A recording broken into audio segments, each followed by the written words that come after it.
Hello everyone, তো আজকে রাতের ডিনার হচ্ছে কি কি দিয়ে খাবো আজকে আপনাদেরকে দেখাবো। তো এটা হচ্ছে শুকরের মাংস মিক্সচার, আর এটা হচ্ছে ফার্ম মুরগি। হ্যাঁ মামু, এটা হচ্ছে ফার্ম মুরগি। সো এটা হচ্ছে শুকরের মাংস, একদম মিক্স যেটা বলে। তো এখানে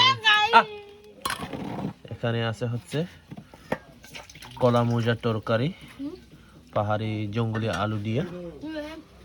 এই যে আলু খাবি যে ধরো। গুড।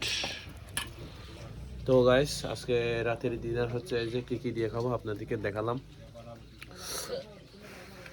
একদম মজা মজা খাবার। ভালো থাকবেন। টাটা।